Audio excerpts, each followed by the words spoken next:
हमारे देश की राजनीति बहुत खराब है, हमारे देश के नेता बहुत खराब हैं।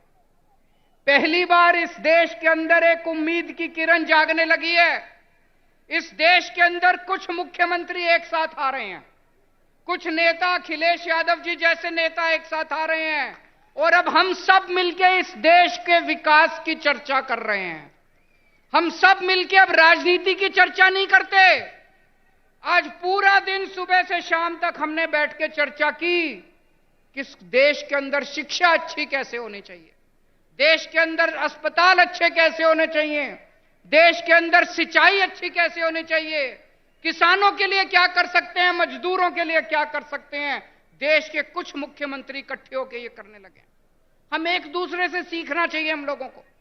मुझे याद है बचपन में जब मैं 10वीं क्लास में पढ़ता था, उस टाइम से हम सुन रहे हैं केरला में स्कूल बहुत अच्छे हैं, केरला में अस्पताल बहुत अच्छे हैं। उस टाइम से सुन रहे हैं। अगर केरला में स्कूल, हॉस्पिटल अच्छे हैं तो अभी तक बाकी देश में क्यों नहीं हुए? अभी तक हो जाने चाहिए थे बाकी देश में भी, क्यों नहीं हुए अभी तक बाकी देश में? हम सारे आपस में लड़ते रहते हैं, हम सारे पार्टियां आपस में लड़ते रहते हैं, सारे नेता आपस में लड़ते रहते हैं। आज मुझे बड़े दुख के साथ कहना पड़ रहा है,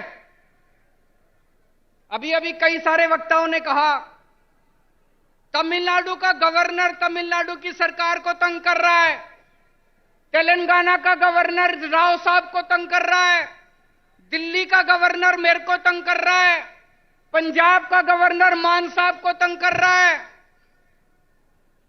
ये गवर्नर तंग नहीं कर रहे, मोदी साहब तंग कर रहे हैं। गवर्नर तंग नहीं कर रहे। गवर्नर को बेचारे को क्या लेना देना?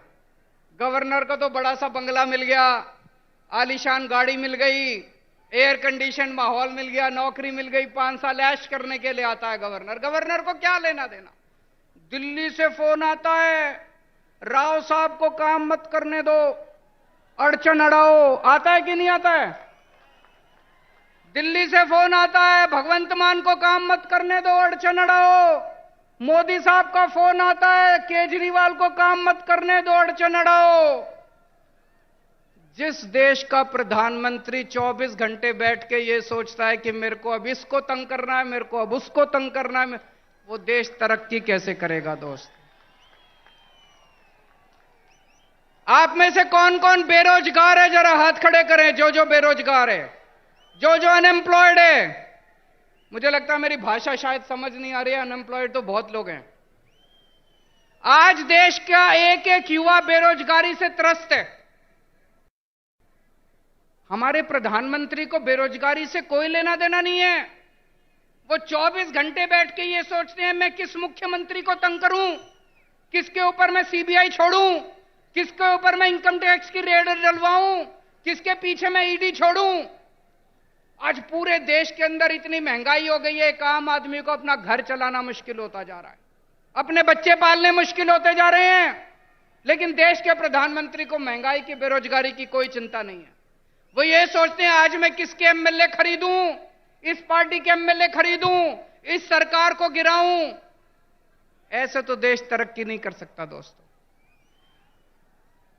2014 में आप लोगों ने पूरे देश के लोगों ने बड़ी उम्मीद के साथ इन लोगों को भारी बहुमत दिया था, और एक एक बार नहीं, 2-2 बार आप लोगों ने इनको बहुमत देके जिताया।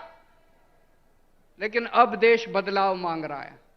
लोगों को पता चल गया कि ये लोग देश बदलने के लिए नहीं आए, ये केवल और केवल देश बर्बाद करने के लिए आए हैं। 2024 का चुनाव आपके लिए एक मौका है। अब 10 साल हो गए, और कितना इंतजार करेंगे? 2024 के अंदर सारे देश को मिलके इनको उखाड़ फेंकना है, और ऐसी सरकार लेके आनी है जो देश के बारे में सोचे, बेरोजगारी के बारे में सोचे, महंगाई के बारे में सोचे, आपके बच्चों की शिक्षा के बारे में सोचे, आपके परिवार का इलाज कराने के बारे में सोचे, देश की तरक्की करने के लिए सोचे, ना कि लोगों से बदला लेने के लिए सोचे। दोस्तों बहुत बहुत शुक्रिया।